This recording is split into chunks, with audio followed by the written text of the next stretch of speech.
días, mis hermanos, el Señor les bendiga. Una vez más continuamos con nuestras clases de escuela dominical de esta forma virtual. Hoy tenemos la segunda parte del libro que estamos estudiando, el libro de Joel. Hoy terminamos con este libro. Estos 3 capítulos fueron compuestos de 2 clases. La primera clase la dio nuestro hermano Carmelo Arias la semana pasada y hoy nos toca la segunda clase. Quisiera antes de comenzar tener un momento de oración y así poder comenzar la clase de esta mañana. Padre, gracias te damos por este privilegio de poner tu palabra. Gracias por tu amor, por tu misericordia. Gracias por tu perdón. Gracias por tu palabra que nos enseña, que nos capacita. Gracias por tu Santo Espíritu que nos guía, que nos consuela.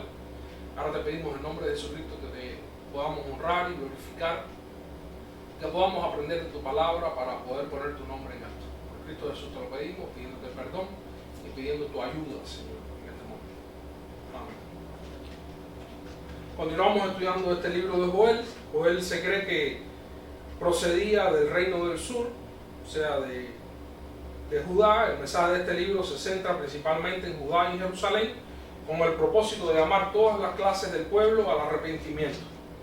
O sea, todas las clases del pueblo, niños, jóvenes, ancianos, ricos y pobres, todos tenían la necesidad de arrepentirse, y promete que si cumplen las condiciones de obediencia a Dios, la tierra será restaurada a su antigua felicidad y prosperidad. También el Espíritu de Dios será derramado sobre toda carne y el pueblo del pacto al final triunfará sobre todos sus enemigos y comenzará una era de santidad y paz universal. El tema de este libro toca 4 etapas o 4 facetas del pueblo: el pecado del pueblo, el castigo por la desobediencia, el arrepentimiento y la restauración. En el caso de nosotros nos toca la clase de hoy, el pueblo de Dios restaurado. Estos 3 primeros puntos fueron tocados en la clase pasada: el pecado, el castigo y el arrepentimiento. Pecado, diríamos que ¿qué pecado hacía este pueblo para merecer castigo? Quisiera que leyéramos en Segunda de Reyes, capítulo 17. Segunda de Reyes, capítulo 17, vamos a estar leyendo a partir del versículo 13. Jehová molestó entonces a Israel y a Judá por medio de todos los profetas y de todos los videntes, diciendo: volveos de vuestros malos caminos y guardar mis mandamientos y mis ordenanzas, conforme a todas las leyes que yo prescribí a vuestros padres y que os he enviado por medio de mis siervos los profetas. Mas ellos no obedecieron, antes endurecieron su cerviz como la cerviz de sus padres, los cuales no creyeron en Jehová su Dios, y desecharon sus estatutos y el pacto que él había hecho con sus padres, y los testimonios que él había prescrito a ellos, y siguieron la vanidad y se hicieron vanos, y fueron en pos de las naciones que estaban alrededor de ellos, de las cuales Jehová les había mandado que no hiciesen a las maneras de ellas. Dejaron todos los mandamientos de Jehová. Y se hicieron imágenes fundidas de 2 becerros, y también imágenes de acera, y adoraron a todo el ejército de los cielos, y sirvieron a Baal. E hicieron pasar a sus hijas y a sus hijos por fuego, y se dieron a adivinaciones, o sea, se entregaron a adivinaciones y agoreros, y se entregaron a hacer lo malo ante los ojos de Jehová, provocándole a ira. Jehová, por tanto, se airó en gran manera contra Israel y los quitó delante de su rostro. Y no quedó sino solo la tribu de Judá. Mas ni aún Judá guardó los mandamientos de Jehová su Dios, sino que anduvieron en los estatutos de Israel, los cuales habían ellos hecho. Mas ni aún Judá guardó los mandamientos de Jehová su Dios, sino que anduvieron en los estatutos de Israel, los cuales habían ellos hecho. O sea, que Judá no tomó ninguna experiencia de lo que le había pasado a sus hermanos israelitas del norte, sino ellos vieron como vinieron y se lo llevaron al exilio los asirios, o sea, se lo llevaron en cautiverio, y ellos no aprendieron de las consecuencias del pecado, las consecuencias de hacer lo malo delante de los ojos de Dios, las consecuencias de la idolatría, y entonces tuvieron que sufrir el castigo también. Un tiempo después ellos fueron también llevados por los babilónicos en cautiverio. Ahora, por estos pecados viene el castigo sobre los hijos de Dios. ¿Por qué? ¿Por qué pudiéramos decir que el pecado trae castigo? Porque dice la misma Biblia que el padre que ama, disciplina. Castigo. Podemos ver en Ezequiel 14, del 21 al 24, vino a mi palabra de Jehová diciendo, hijo de hombre, cuando la tierra pecare contra mí, rebelándose pérfidamente, y extendiere yo mi mano sobre ella, y le quebrantare el sustento del pan, y enviare en ella hambre, y cortase de ella hombres y bestias, por lo cual así ha dicho Jehová el Señor, cuánto más cuando yo enviare contra Jerusalén mis cuatro juicios terribles, espada, hambre, plaga, pestilencia, para cortar de ellas hombres y bestias. Como estábamos diciendo ahorita, en el caso de Israel, el reino del norte, cautiverio en manos de los asirios; en el caso de Judá, reino del sur, cautiverio en manos de los babilónicos. Pero en este libro también hay una referencia de algo que le sucedió a este pueblo, una plaga de insectos que trajo una hambruna tremenda, fue algo grande. Lo que dice el capítulo 1, versículo 4, dice que lo que quedó de la oruga comió el saltón, y lo que quedó del saltón comió el revoltón, y la langosta comió de lo que el revoltón había quedado. En otras palabras, ahí no quedó nada. Esto me hacía pensar cuando las leonas cazan un animal en el África, en su hábitat. Primero comen los leones, después comen ellas, y después que ellas comen, entonces vienen y se alimentan los cachorros, después vienen las hienas, después vienen los animales que se alimentan, los carroñeros, después se alimentan, me imagino, animales más pequeños, pero al final de ese animal no queda nada, solo huesos, si acaso, si queda algo. Y dice que ahí no quedó nada. Dice, asoló mi vid y descortezó mi higuera, del todo la desnudó y derribó. Dice, sus ramas quedaron blancas, o sea, no quedó nada. Desapareció de la casa de Jehová la ofrenda y la libación, los sacerdotes y ministros de Jehová están de duelo. O sea, se hacían ofrendas de animales, se hacían ofrendas de granos, se hacían ofrendas de libaciones, que eran la parte líquida donde se llevaban los aceites, se llevaban, me imagino, mostos, jugos, etc. Dice que eso desapareció de la casa de Jehová. El campo está asolado, se enlutó la tierra, porque el trigo fue destruido, se secó el mosto, se perdió el aceite. Dice, la vid, el versículo 12 del capítulo 1, la vid está seca y pereció la higuera, el granado también, la palmera y el manzano. Todos los árboles del campo se secaron, por lo cual se extinguió el gozo de los hombres. Se extinguió el gozo de los hijos de los hombres. Ceñidos y lamentad sacerdotes, gemid ministros del altar, venid dormid en silicio, ministros de mi Dios, porque quitada es de la casa de vuestro Dios la ofrenda y la libación. Esto era lo peor que le podía pasar a esta gente. A lo mejor ellos pudieran vivir o tolerar, pasar un poco de hambre, pero que ellos no pudieran hacer ofrenda por sus pecados, esto para ellos sí realmente representaba un problema. Esto era la degradación espiritual más grande que ellos podían presentar, aparte de la necesidad física de poder alimentarse ellos y a sus hijos. Ahora, después de ver el pecado del pueblo, después de ver el castigo que puede venir de parte de Dios, entramos en una etapa de arrepentimiento. Ahora hay un llamado al arrepentimiento. Ahí mismo Joel 1:14 dice, proclamad ayuno, convocad asamblea, congregad a los ancianos y a todos los moradores de la tierra en la casa de Jehová vuestro Dios, y clamad a Jehová.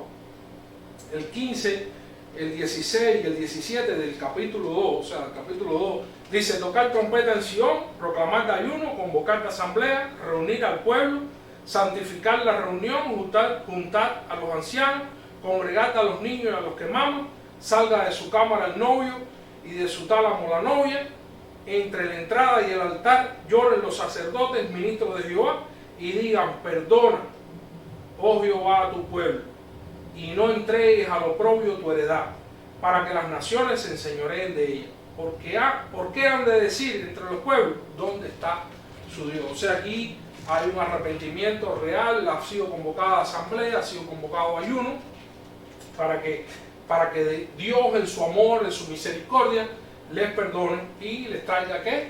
restauración, que sería el tema de nuestra clase en el día de hoy, el pueblo de Dios restaurado. Y comenzamos con nuestro primer tema: ¿quién será salvo?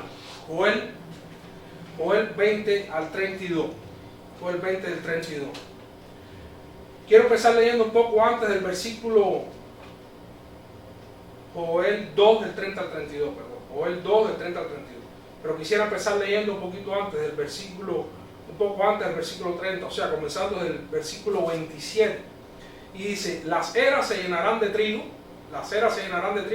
y los lagares rebosarán de vino y aceite. O sea, esto es todo lo contrario de lo que había sucedido a este pueblo después de esta plaga que no había dejado nada. Y os restituiré los años que comió la oruga, el saltón, el revoltón y la langosta, mi gran ejército que envié contra vosotros. O sea, aquí está, esto está más que claro, que la plaga la envió el Señor. Hoy por hoy esto no es lo que quiere oír el mundo. El mundo quiere en estos momentos ser más justo que Dios, más bueno que Dios. Ellos quieren, cómo Dios va a castigar, cómo Dios va a mandar esto, cómo Dios va a mandar lo otro. Dios es un Dios permisivo, nos enseña la Biblia. Dios es un Dios que tiene voluntad, que Él hace lo que Él entiende, porque es el que conoce los tiempos. Y dice que aún lo malo que nosotros podamos ver, o lo malo que nos puede suceder, dice que todo eso obra para bien. O sea que Dios no, si para salvar a su hijo, para salvar a su pueblo, tiene que mandarle este tipo de pruebas, tiene que disciplinarlo, tiene que castigarlo, lo va a hacer. Porque la misma Biblia lo dice, que el padre que ama, disciplina. Dice: comeréis hasta saciarlo, alabaréis el nombre de Jehová vuestro Dios, el que hizo maravillas con vosotros, y nunca jamás será mi pueblo avergonzado. Y conoceréis que en medio de Israel estoy yo, y que yo soy Jehová vuestro Dios, y no hay otro. O sea, aquí está acabando con la idolatría. Le acaba de enseñar al pueblo que por su pecado de idolatría trajo plaga, trajo hambre, trajo la vergüenza de que otros pueblos venían y te llevaban en cautiverio, que tus hijos se convertían en esclavos. Pero les enseñó que no hay otro Dios, que yo soy Jehová vuestro Dios, y no hay otro, y mi pueblo nunca jamás será avergonzado. Y después de esto derramaré mi espíritu sobre toda carne, y eso es el versículo 28. Y después de esto derramaré mi espíritu sobre toda carne, y profetizarán vuestros hijos y vuestras hijas, vuestros ancianos soñarán sueños, y vuestros jóvenes verán visiones, y también sobre los siervos y sobre las siervas derramaré mi espíritu en aquellos días. O sea, esto son promesas, amén, estas son promesas maravillosas de restauración para ese pueblo. Continuamos leyendo a partir del versículo 30, que es el que nos toca en nuestra clase hoy. Dice el versículo 30: y daré prodigios en el cielo y en la tierra, sangre y fuego y columnas de humo. El sol se convertirá en tiniebla y la luna en sangre antes que venga el día grande y espantoso de Jehová. Estas señales y prodigios son portentos, o sea, manifestaciones de poder de parte de un Dios todopoderoso, omnipotente, que nosotros ni tan siquiera nos podemos imaginar. Nuestra mente, si habla de lo que tiene preparado para nosotros, dice, nuestra mente no tiene la capacidad, dice, cosas que ojo no vio, ni oído yo, ni ha subido a corazón de hombre, son las cosas que tiene preparado. ¿Cuánto menos vamos a imaginarnos el poder de nuestro Dios y la grandeza de nuestro Dios? Dice el Antiguo Testamento en Éxodo 19:18. Éxodo 19:18 dice: todo el monte Sinaí humeaba. Todo el monte Sinaí humeaba porque Jehová había descendido sobre él en fuego. Jehová descendió sobre el monte Sinaí en fuego. O sea, estos son manifestaciones de poder sobrenaturales asociados con la intervención de Jehová a favor de su pueblo. Dice que descendió sobre él el fuego, y el humo subía como el humo de un horno, y todo el monte se estremecía en gran manera. O sea que hay cosas que van a pasar, cosas que vamos a ver, que son eventos sobrenaturales, y el mismo Dios está interactuando en eso. Estos pasajes se usan en el Nuevo Testamento para hablar de la segunda venida de Cristo también. O sea, Marcos 13, del 24 al 26 dice: pero en aquellos días, después de aquella tribulación, el sol se oscurecerá, y la luna no dará su resplandor, y las estrellas caerán del cielo, y las potencias que están en los cielos serán conmovida. Entonces verán al Hijo del Hombre que vendrá en las nubes con gran poder y gloria. O sea, manifestaciones. Estos primeros versículos dice: y daré prodigios en el cielo y en la tierra, versículo 30 y 31 de Joel. En la tierra sangre y fuego, columnas de humo, el sol se convertirá en tinieblas y la luna en sangre antes que venga el día grande y espantoso de Jehová. El versículo 32 dice: y todo aquel que invocar el nombre de Jehová será salvo, porque en el monte de Sión y en Jerusalén habrá salvación, como ha dicho Jehová, y entre el remanente, el cual él habrá llamado. Y todo aquel que invocar el nombre de Jehová en aquellos días, dice que será salvo. La salvación estará disponible para la gente de Jerusalén, pero para ser salvos deben volverse a Jehová e invocar su nombre y adorarle. Dice que no es una simple oración, no es una simple invocación, sino que debe haber una invocación genuina, una adoración genuina. Dice la misma Biblia que el Padre está buscando verdaderos adoradores que le adoren en espíritu y en verdad. ¿Por qué? Porque hay muchas personas que dicen: sí, yo conozco a Dios, yo sé, sí, Cristo, sí, Dios, pero realmente su corazón está súper alejado de ellos. Lo vemos cada día.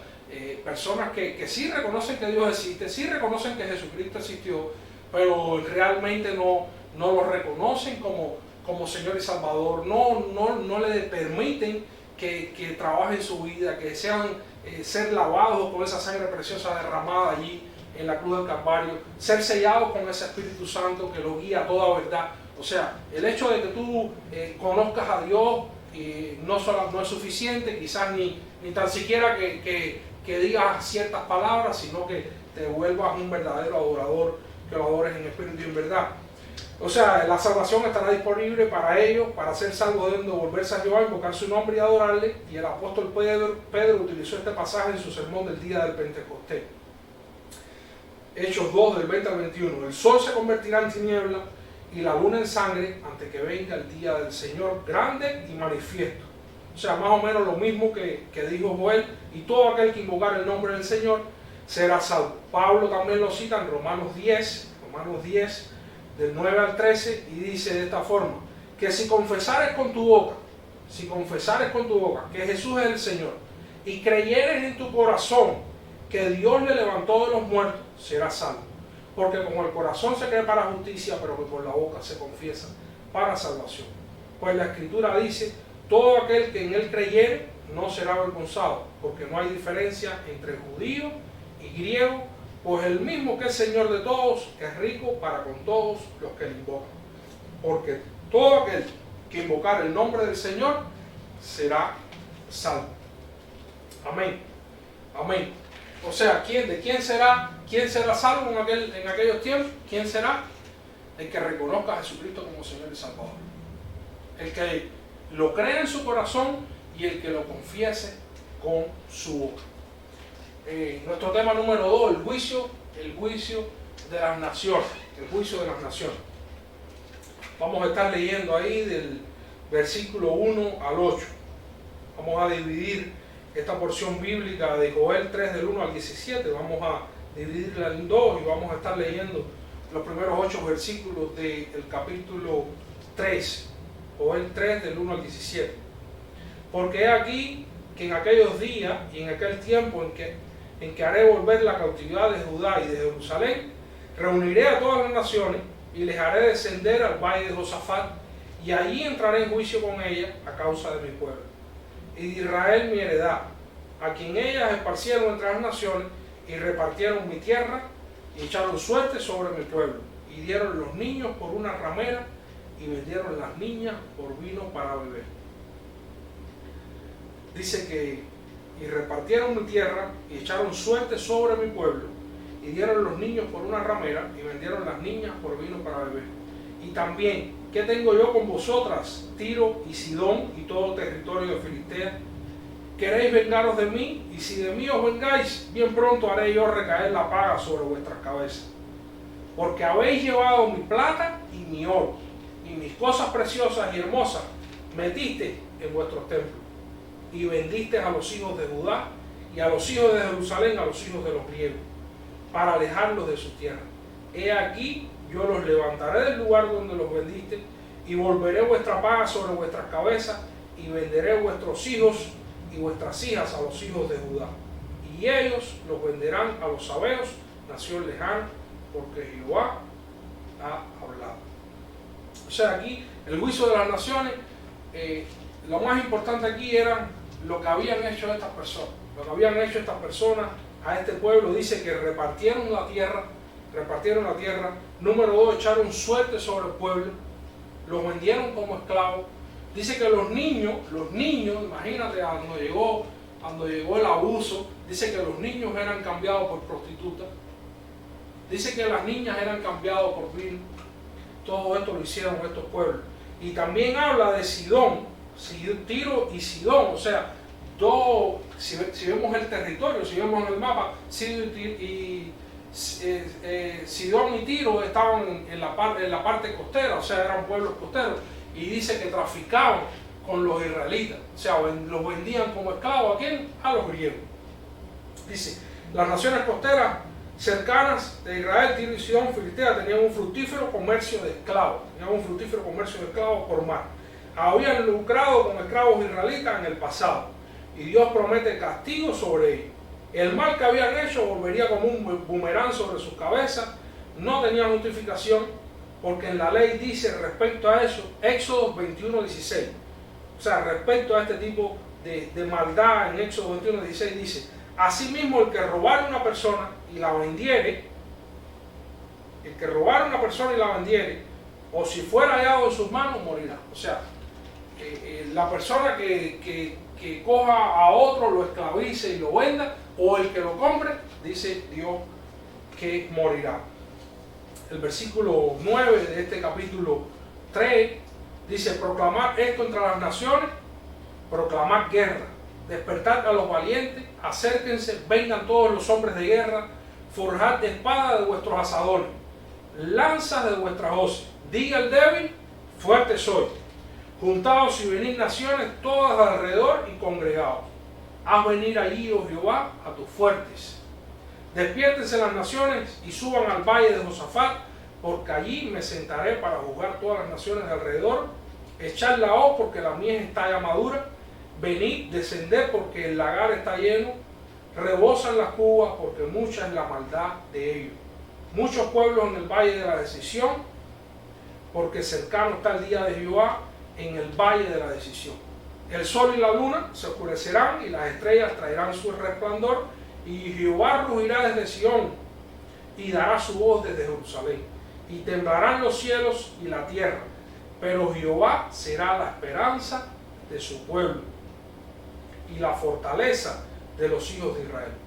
Me encanta este versículo 16 y 17, dice: y Jehová rugirá desde Sión y dará su voz desde Jerusalén, y temblarán los cielos y la tierra, pero Jehová será la esperanza de su pueblo y la fortaleza de los hijos de Israel. No más injusticia, no más injusticia, no más tristeza, no más dolor. Dice: y conoceréis que yo soy Jehová vuestro Dios. Versículo 17: que habito en Sión, mi santo monte, y Jerusalén será santa, y extraños no pasarán más por ella. Amén. Aquí hay un llamado final a las naciones para enfrentarse en el campo de batalla. Además de las naciones, se llama a otro ejército para la batalla, o sea, a las huestes celestiales de Jehová, o sea, a los ángeles. Y el día de Jehová ha comenzado. La voz de Dios es sonido de castigo para los enemigos de su pueblo. La voz de Dios es sonido de castigo para los enemigos de su pueblo. En contraste, Dios es refugio y fortaleza para los hijos de Israel. Hay una seguridad especial conferida por Dios para Israel. En Apocalipsis 21 se habla de una nueva Jerusalén y hay un cumplimiento de esta profecía. Dice Apocalipsis 21, vamos al Cordero, es su lumbrera, y las naciones que hubieran sido salvas andarán a la luz de ella, y los reyes de la tierra traerán su gloria y honor a ellas. Sus puertas nunca serán cerradas de día, pues allí no habrá noche, y llevará la gloria y la honra de las naciones en ella. No entrará en ella ninguna cosa inmunda o que hace abominación y mentira, sino solamente los que están escritos en el libro de la vida del Cordero. Amén. Amén. Ese versículo 17 dice: conoceréis que yo soy Jehová vuestro Dios, que habito en Sión mi santo monte, y Jerusalén será santa, y extraños no pasarán más por él. Amén. O sea, restauración. Restauración para este pueblo, pero también restauración para nosotros. Restauración para nosotros. ¿Cuántos de nosotros cristianos estamos quizás en situaciones ahora mismo? ¿Cuántos cristianos? Quizás en nuestra misma iglesia. ¿Cuántas personas quizás enfermas? ¿Cuántas personas quizás sin trabajo? ¿Cuántas personas quizás traicionadas? ¿Cuántas personas quizás abandonadas? ¿Cuántas personas quizás sufriendo injusticia? Pero hay esperanza. Como mismo lo digo lo hubo para este pueblo. Dice: en el mundo van a tener aflicciones, pero confíen que yo he vencido el mundo. Hay promesas de salvación, hay promesas de restauración. Y muchas veces las cosas por las que pasa el pueblo tienen que ver con pecado y hay castigo, pero muchas veces no. Muchas veces son circunstancias de la vida que no nos hemos ganado, que no merecemos, pero simple y llanamente tenemos que pasarla con la ayuda del Espíritu Santo, con la ayuda de nuestro Señor Jesucristo, quien dice que nos dará la paz que sobrepasa todo entendimiento. Él no promete que todo va a estar bien, Él no promete que todo que la vida es color de rosa, que todo va a salir como nosotros queremos, que vamos a permanecer, tú sabes, por encima de los problemas. No. En medio de los problemas, esa es la paz que sobrepasa todo entendimiento. La paz que da Cristo. La paz que da Cristo. Entramos a nuestro capítulo, a nuestro punto número 3, y dice: restauración del pueblo de Dios. Restauración del pueblo de Dios, y lee así el versículo 18. Capítulo 3, del 18 al 21. Sucederá en aquel tiempo que los montes destilarán mosto, y los collados fluirán leche, y por todos los arroyos de Judá correrán aguas, y saldrá una fuente de la casa de Jehová, y regará el valle de Sitín. Egipto será destruido, y Edom será vuelto en desierto asolado, por la injuria hecha a los hijos de Judá, porque derramaron en su tierra sangre inocente. Pero Judá será habitada para siempre. Amén. Y Jerusalén por generación en generación.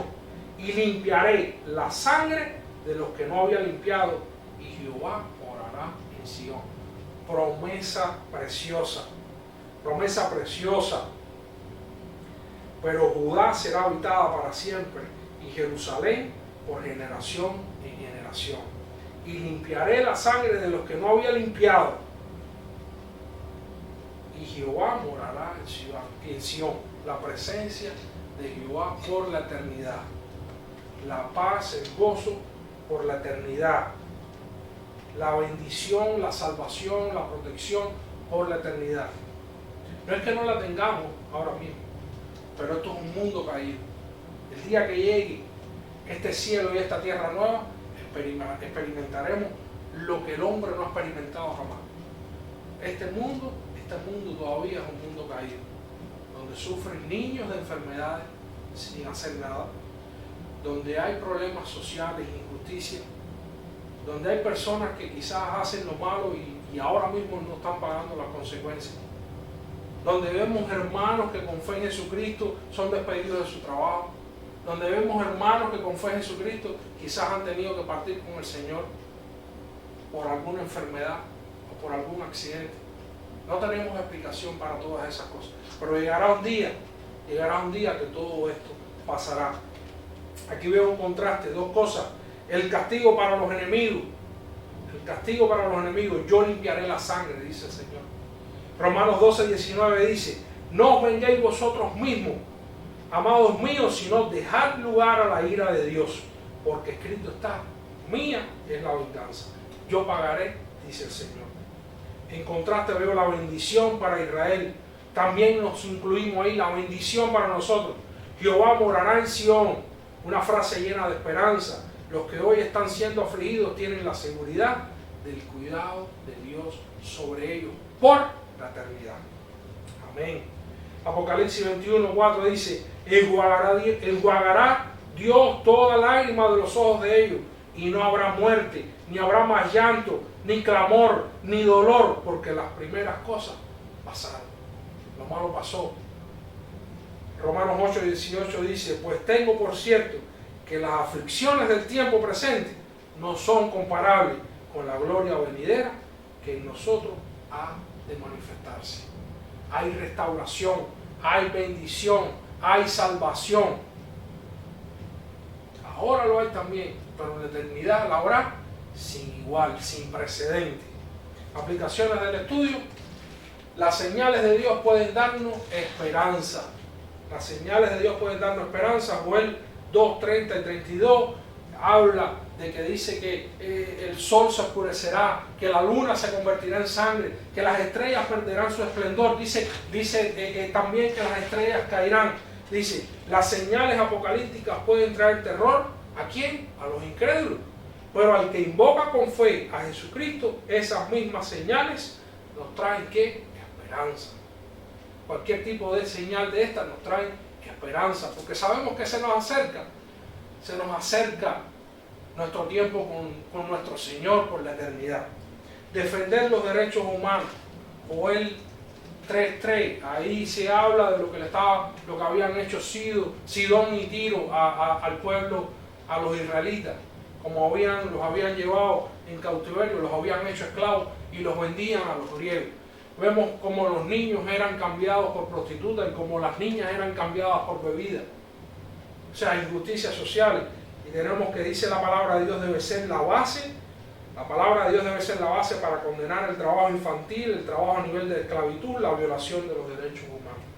Y como aplicación número 3, o enseñanza número 3, dejemos lugar a la venganza divina. Joel 3:21. Joel 3:21 dice: y limpiaré la sangre de los que no había limpiado, y Jehová morará en Sión. Aunque hay injusticias grandes en el mundo, aprendamos a dar lugar a la venganza de Dios. El Señor les bendiga. Nos despedimos en oración. Padre, gracias por tu palabra. Gracias por tu gran amor y misericordia. Gracias por todas las bendiciones que recibimos día a día a tu mano. Gracias porque tú eres un Dios bueno, que en medio de los imposibles de nuestra vida, en medio de las situaciones difíciles de nuestra vida, tú estás con nosotros, derramando esa paz que sobrepasa todo entendimiento, abriendo las puertas que se tienen que abrir, cerrando las que se tienen que cerrar, proveyendo para todas nuestras necesidades, ya sean físicas, materiales o espirituales, porque tú eres un Dios bueno, un Dios que nos promete estar con nosotros todos los días hasta el fin del mundo. Cuando llegue ese fin, entonces que verdaderamente veremos la gloria de Dios en todo su esplendor. Y dice, cosa que ojo no vio, ni oído escuchó, ni ha subido a corazón de hombre, son las cosas que tienes preparadas para nosotros. Y por eso te damos gracias. Gracias. Gracias porque tú eres un Dios que nos perdonas. Tú eres un Dios que nos restauras y nos bendice. Te sea la gloria, la honra por los siglos de los siglos. Amén.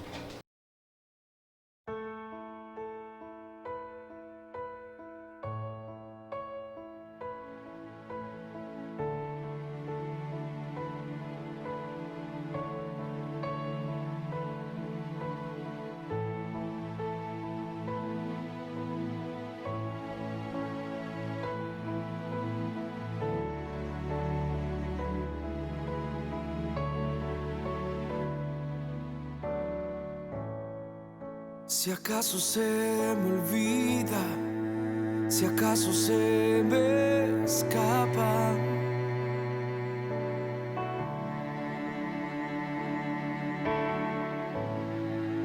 si acaso se me nubla la pasión en mi mirada,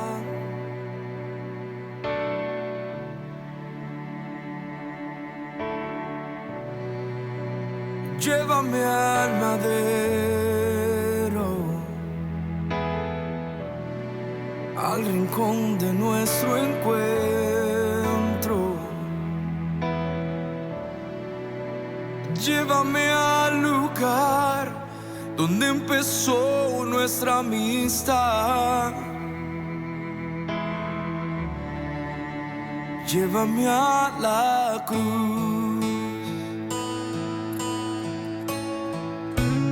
llévame a la cruz.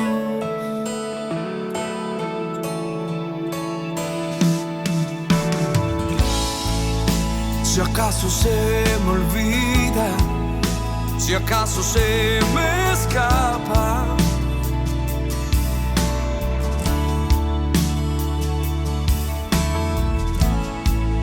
si acaso se me nubla la pasión en mí